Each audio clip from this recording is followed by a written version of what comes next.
Buenos días y bienvenidos a este primer seminario temático del programa de doctorado de Sostenibilidad y Rehabilitación Urbana. La sesión de hoy se titula Los nuevos crecimientos fragmentados, paisaje y movilidad.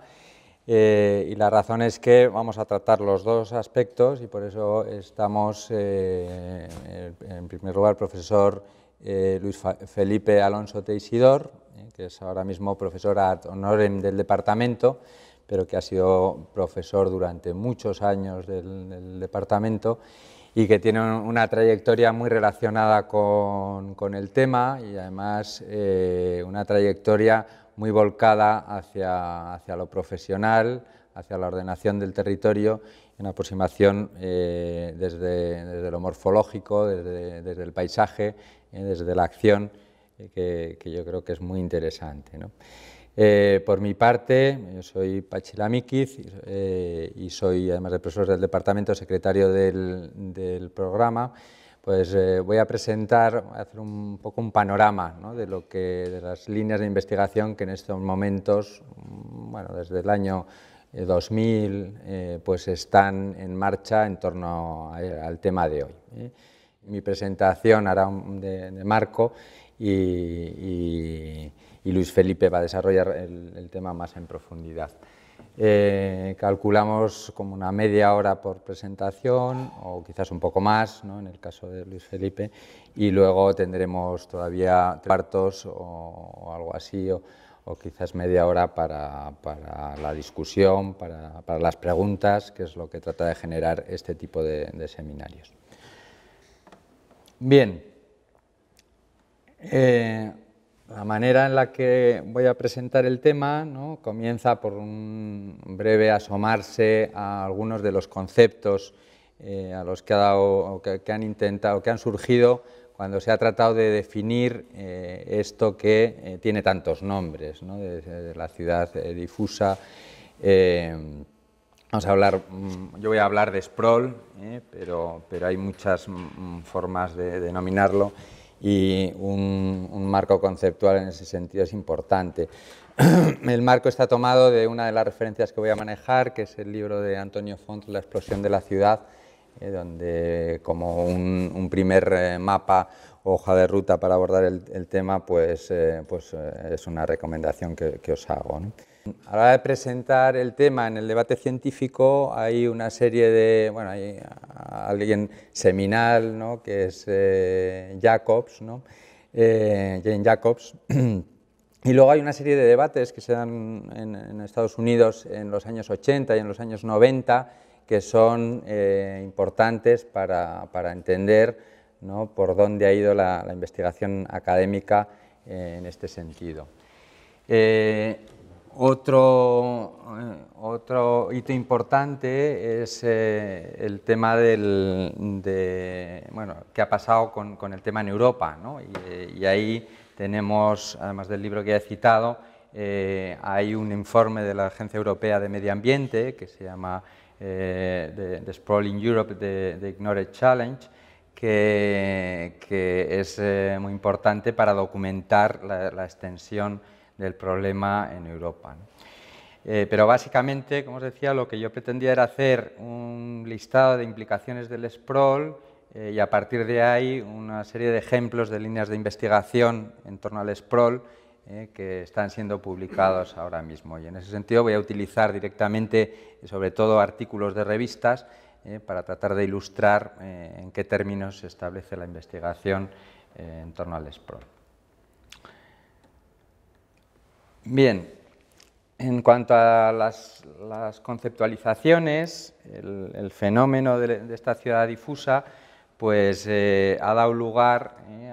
bueno, esas son unas cuantas, como os decía, son las que aparecen en el libro de Antonio Font, de la explosión de la ciudad. Desde principios del siglo XX en Estados Unidos, ¿no?, con la idea de Patrick Yates de conurbation, pero luego toda una serie de conceptos que salen sobre todo en los años 60 y en los años 70 con estas ideas, ¿no?, de la metrópolis que explota, de la metrópolis que se extiende a la región, o de una metrópolis que llegaría a ocupar el mundo entero, ¿no? Muy vinculadas al fordismo, al desarrollismo. Pues pasamos ya en los años 80, en los años 90, a conceptos más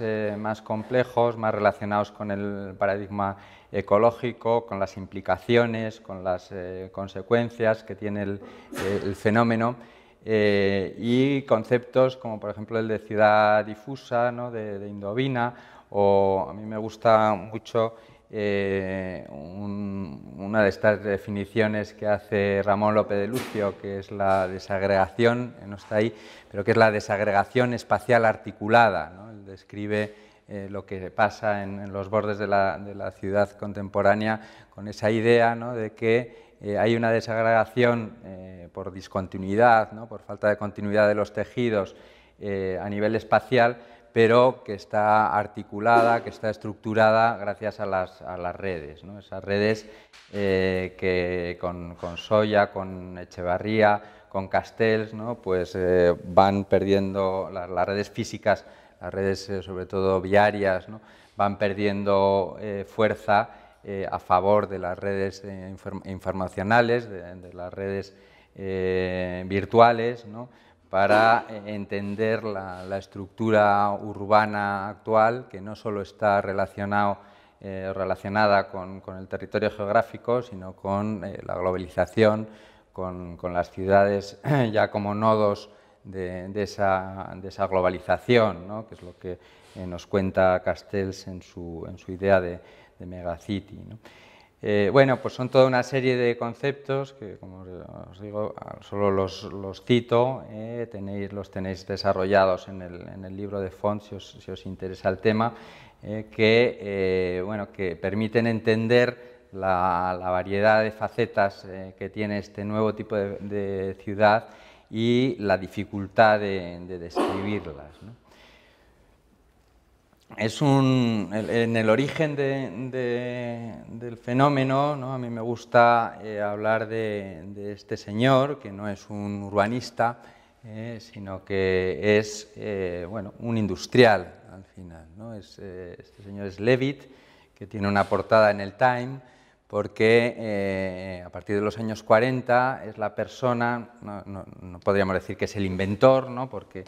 fenómenos de suburbanización, de traslado de actividades económicas y productivas a la periferia, de creación de centros comerciales se están dando en Estados Unidos a partir de los años finales de los 20, de principios de los 30, pero este señor tiene la virtud, entre comillas, de conseguir que todo este proceso se industrialice, desde los primeros pasos, desde la adquisición del terreno, desde la traída y la implantación de las infraestructuras,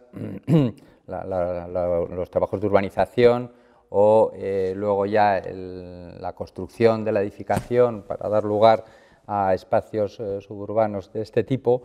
pues es un desarrollo que van a convertir, ¿no?, la construcción residencial en una industria, ¿no?, y el mercado inmobiliario casi en un verdadero mercado, ¿no? Este señor, desde mediados de los 40 hasta el año 67, que vende su compañía, que es Levitt Town, o Levitt Houses, no Levitt Town, Levitt Houses, se la vende a la ITT, pues llega a construir 140.000 viviendas con este tipo de sistemas, y realmente, como os digo, ¿no?, se lo acaba vendiendo a la compañía de telecomunicaciones, es decir, lo acaba vendiendo como un asset, ¿no?, como simplemente esto no es producir casas, ¿no?, esto es producir productos en un mercado, y como os digo, para mí pues es uno de los protagonistas en la extensión del fenómeno. En el lado opuesto nos encontramos a Jane Jacobs, que seguro que conocéis con este libro, ¿no?, donde cuando describe la esencia de la urbanidad en aquellas ciudades norteamericanas de principios de los 60 o de finales de los 50, y habla de las cualidades que tiene que tener la urbanidad con esa capacidad de observación que tiene, pues habla al mismo tiempo, ¿no? Es una persona absolutamente clarividente, ¿no? Con una capacidad de observación extraordinaria y una capacidad de descripción también extraordinaria, pero ahí cuando explica, ¿no? el porqué del declinar y de la regeneración de esa ciudad americana, ella ve muy claramente que en esa apuesta por el sprawl, por el tipo de desarrollo de Levitt, ¿no? Pues está el origen, el principio de la destrucción de esas grandes ciudades norteamericanas, ¿no? De ahí, ¿no? En este recorrido rápido que os hago, pues saltaríamos a los años 80, ¿no? a debates como este de Robert Cerbero y de Genevieve Giuliano, alrededor de, y entramos en el campo de la movilidad, que es en el que yo trabajo más, ¿no? Pues alrededor de si la mezcla de usos, entendida como lo que llaman el Job Housing Balance, es algo que realmente puede tener impacto en la reducción de los viajes, en la reducción de la congestión, ¿no? Que es el objetivo final al que alude Robert Cerbero en este artículo, o no lo tiene, ¿no? Y ahí hay este tipo de debates extraordinarios que se dan en la literatura científica norteamericana, ¿no? Entre dos académicos auspiciados por el mismo centro de investigación, ¿no? que es este de la Universidad del Sur de California, y publicados en las grandes revistas, donde uno, ¿no? Afila sus argumentos, ¿no? Y busca ¿no? todos los argumentos que puede para afianzar unas posiciones totalmente opuestas, ¿no? Este tipo de discusiones, la verdad es que desde aquí se ven con envidia, porque son muy difíciles de encontrar, ¿no? Esta discusión, bueno, pues recientemente, en el año 2006, hay un artículo de Bannister, precisamente, donde todavía están dándole vueltas al imbalance, ¿no? Le llama entonces Bannister y Ma, bueno, todavía no está enterrado ni está, vamos, cada uno sigue teniendo sus argumentos, ¿no? Otro debate también muy interesante de este tipo, similar y un poquito más adelante, en el año 97, es estas publicaciones del APA, ¿no? El American Planning Association Journal, sobre, hay primero un artículo de Gordon y Richardson, ¿no? Donde ahí ya en la introducción van a cargar, ¿no? contra Ray Ewing, ¿no? De otro artículo que tiene en el 95, ¿no? Y entonces el editor le pide a Ewing, ¿no? un rejoinder se llama, ¿no? Como su opinión, y son capaces de publicar en el mismo número de la revista las dos posturas, ¿no? Este tipo de debates son, si os interesa el tema, insisto, son estupendos, ¿no? porque bueno, además son con investigación empírica, con datos detrás, ¿no? Apuntalando las dos posiciones. Quería también traeros, respecto a este tema, ya entrando en el sprawl en Europa, un hito sin duda es la publicación en 2006 de este report de la Agencia Europea de Medio Ambiente, donde lo que hacen es establecer cuál es el estado de la cuestión del sprawl en Europa, ¿no? Utilizando distintas fuentes de fotografía por satélite, para ver la evolución en los últimos años, como veis ahí en el esquemita de abajo, ¿no? Del avance de la urbanización en distintas zonas de Europa, ¿no? Es un informe muy interesante, donde al final la conclusión a la que llega es esa del subtítulo, ¿no? Le llama el desafío ignorado, the Ignored Challenge, ¿no? En el sentido de que es un tema que yo creo que tiene un gran interés desde la investigación, pero que desde la política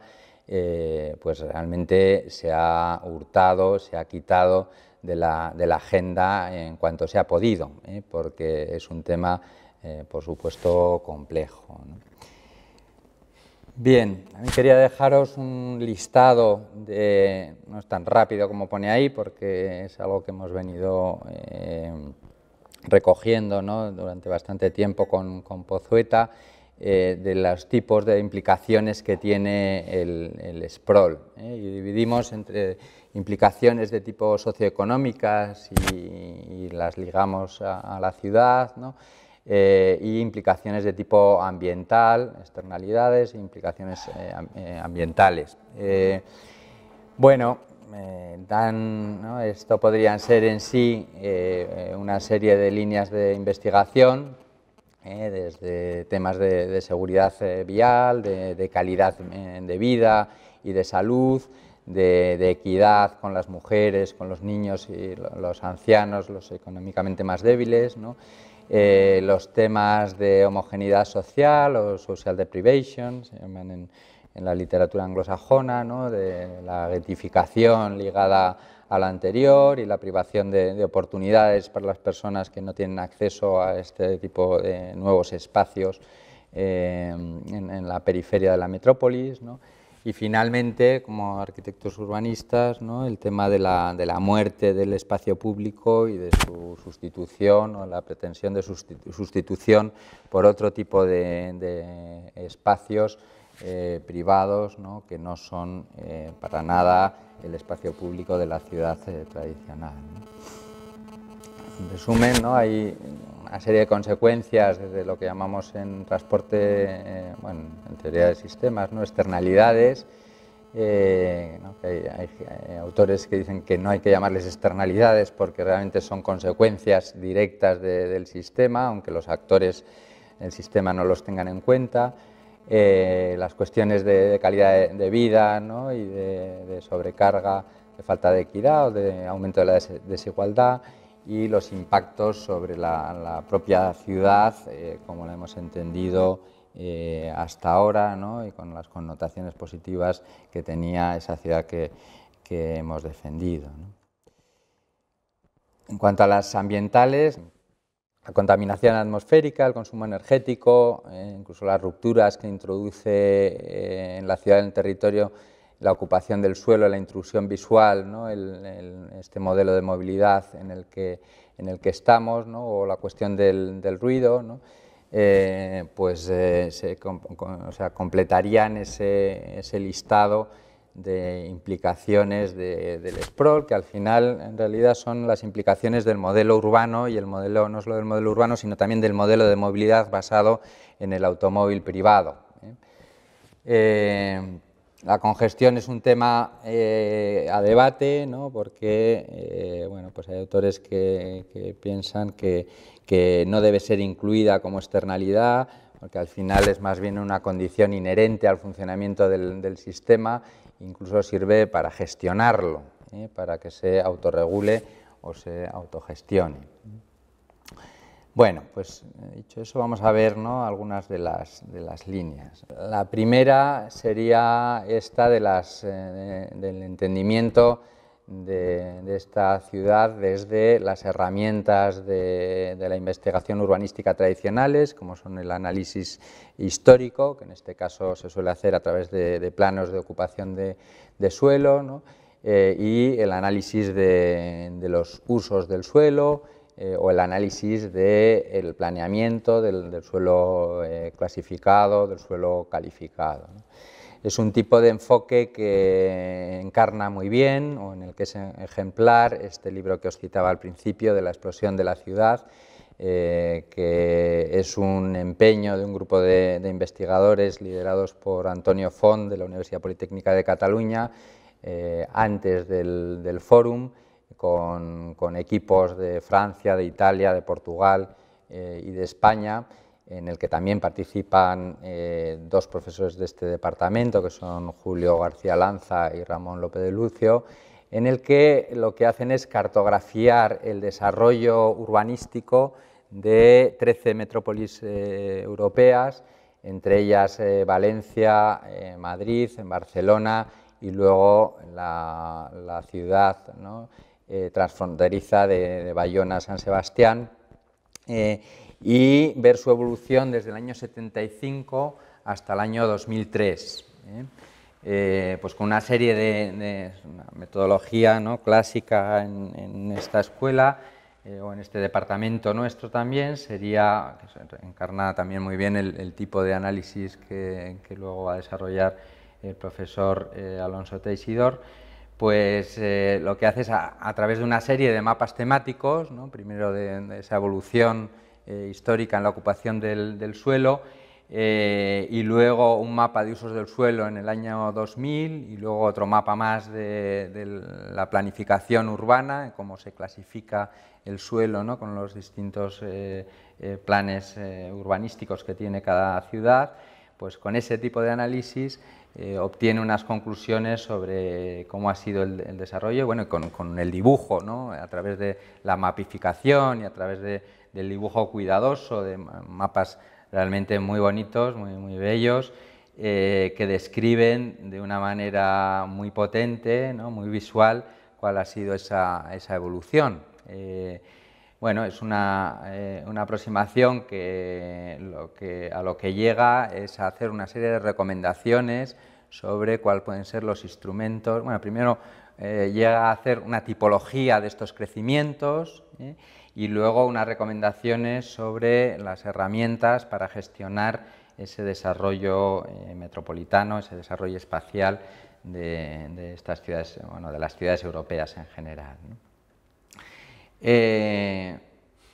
Otras líneas ya con otra orientación distinta, ¿no?, más cercana a la cuestión de las implicaciones que tiene este tipo de desarrollo, podrían empezarse seguramente por esta, ¿no?, esta primera, de entender los costos del sprawl, tanto lo que es el costo material de la urbanización, el sobrecosto que eso supone, como luego, sobre todo, el tema del mantenimiento, de la gestión de esos espacios metropolitanos, lo que suponen en términos, pues, de incremento de los costos municipales, o esto está hecho a nivel de counties en Estados Unidos. Es una investigación que mira creo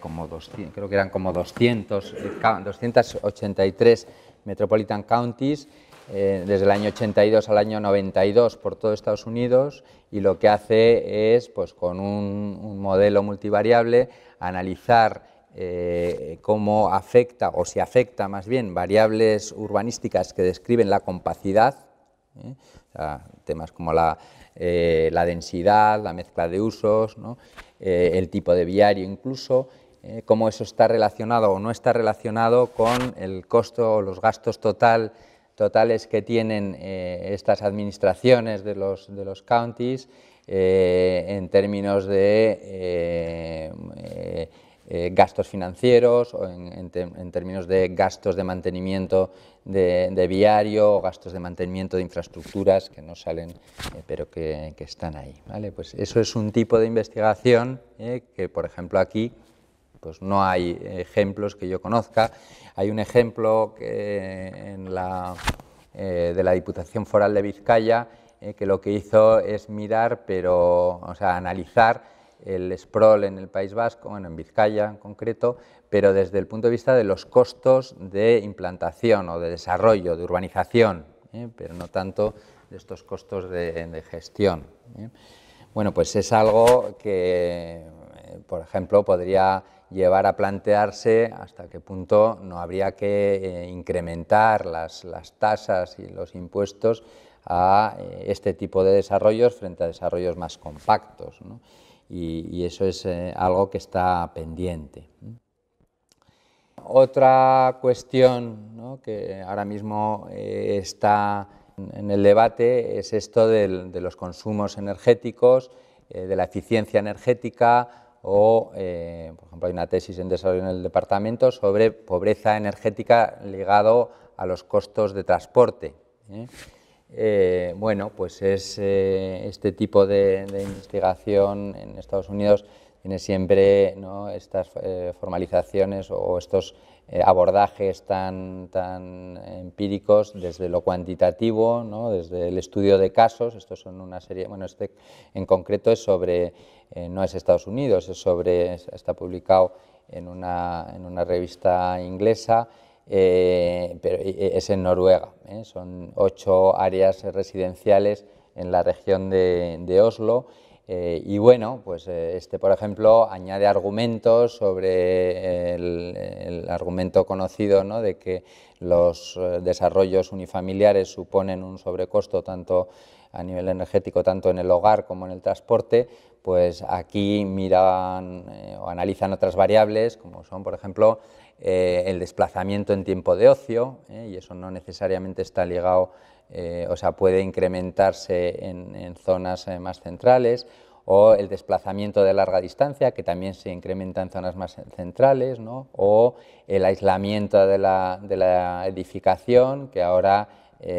pues ya no es un argumento tan claro como antes, gracias a la mejora de los aislamientos. Es decir, lo que hace, ¿no?, se centra en esos factores, pero se podrían coger otros, ¿no?, y profundizar en ese discurso de la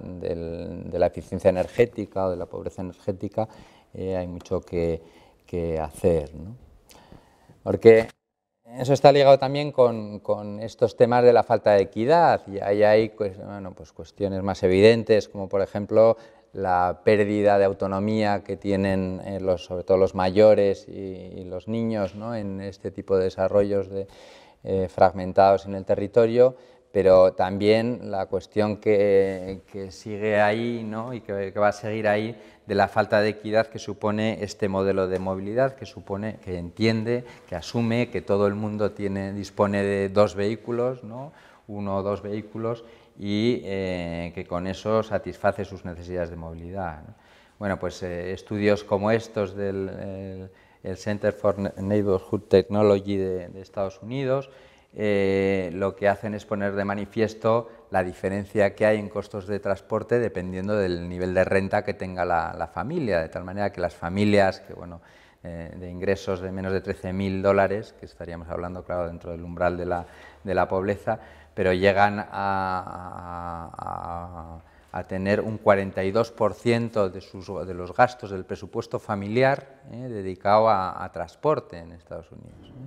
Claro, cuando te vas a familias con un alto nivel de ingresos, de más de $67.000, pues es solo el 12%, pero realmente entre los sectores más débiles de la sociedad, pues eso es un problema. Además es un problema que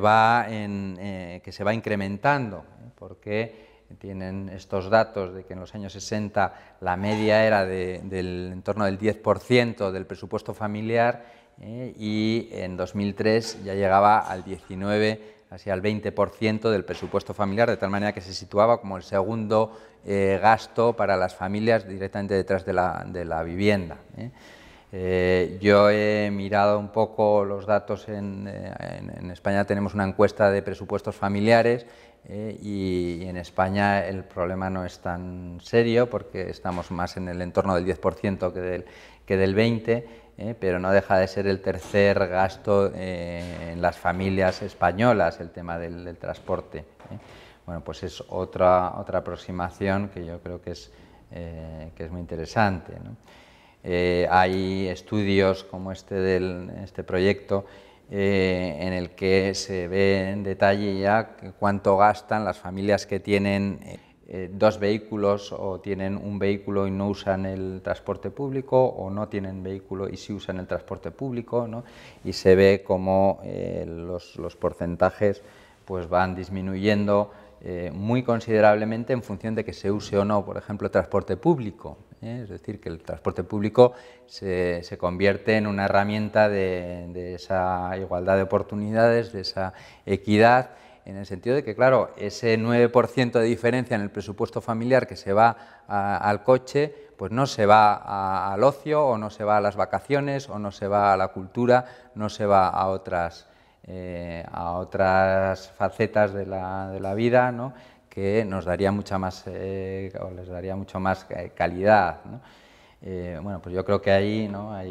todo este tema es otro tema en el que también se puede profundizar, ¿no? Y seguramente lo que es ahora mismo la línea de investigación que tiene más desarrollo en Estados Unidos relacionado con estos temas es hasta qué punto está relacionado o no el tipo de hábitat en el que vivimos con la salud, ¿eh? Y ahí entramos en todas las cuestiones, en el tema de las pandemias, ¿no?, de la obesidad, de las enfermedades cardiovasculares, ¿no?, al final asociadas al sedentarismo, que produce el no moverse prácticamente cuando uno, para cualquier actividad diaria, tiene que recurrir al coche, ¿no?, como ocurre en los desarrollos de baja densidad de las periferias metropolitanas, ¿no? Fijaros, este ejemplo de artículo está traído es una revista de medicina, nos permite asomarnos a este es la American Journal of Preventive Medicine. Bueno, pues es otro sitio donde publicar estupendo, porque aquí hay muchísimas revistas y además revistas importantes y bien arriba, ¿no?, en todos los índices, en JCR, etcétera, ¿no?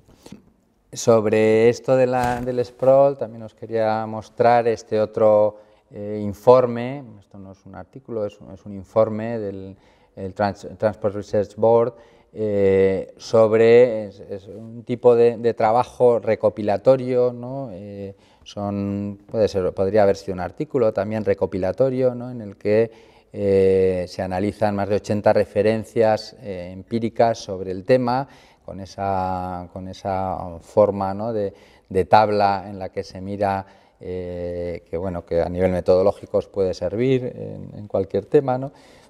donde lo que uno hace es, para cada referencia, pues registrar desde el tipo de sondeo, la muestra, ¿no?, sobre todo las variables que se utilizan, tanto de control como de transporte, como del medio construido, ¿no?, del built environment, ¿no?, y los resultados que obtienen, hasta qué punto esas variables del built environment son significativas o no para explicar los distintos tipos de movilidad, ¿no? Y también os he traído ese cuadrito de arriba, que no se ve muy bien, pero bueno, todo esto lo vais a tener colgado, para que veáis lo que es un marco conceptual, ¿no?, de la relación entre las variables que está mirando, que son esas de la actividad física, de la salud, pero dentro del entorno construido, el built environment, ¿no? Y claro, todo eso hay que contextualizarlo con las variables subjetivas, las variables sociales y culturales, ¿no?, y también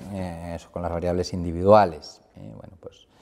Pues bueno, pequeños ejemplos que a nivel metodológico os pueden servir. Y por último, como última línea de investigación, un poco ya entrando en lo propositivo, la línea de investigación en la que hemos trabajado con Pozueta, con la ciudad paseable, ¿no?, que es esta de lo que llaman los norteamericanos, en la literatura norteamericana se llama walkability, como la paseabilidad o la caminabilidad. Es un tipo de investigación que realmente ha tenido un desarrollo muy rápido y ha llegado a dar lugar a indicadores como estos del Walk Score, que fijaros, lo utilizan las webs inmobiliarias norteamericanas, ¿no?, para ofrecer calidad, como un indicador más de la calidad de las viviendas, ¿no?, que te puedes comprar, de tal manera que esto es un poco como como si entraras aquí en cualquier portal inmobiliario y en vez de encontrarte solo, ¿no?, el número de habitaciones, metros cuadrados, además te encontrarás un indicador de la calidad que tiene el entorno, el barrio en el que está esa vivienda. Son indicadores, bueno, hay toda una batería de indicadores. Este Walk Score es muy sencillito, lo que hace es medir en un entorno de 600 metros a ver si hay 8 actividades que considera importantes para tener una buena calidad de vida, ¿no? Pues desde una tienda de esquina, un colegio, un parque, etcétera. Entonces, si están las 8, Walk Score te da 100 puntos, y si no hay ninguna de las 8 te da 0 puntos, y desde ahí hasta, pues es una gradación. Y también los hay de transit o los hay de bike, ¿no?, para transporte público y para bicicleta. Bueno, esto detrás tiene, claro, una investigación y hay toda una discusión sobre cuál es el bueno de estos indicadores, ¿no? Bueno, pues yo he llegado hasta aquí, y si os parece planteamos luego el debate conjuntamente, ¿no?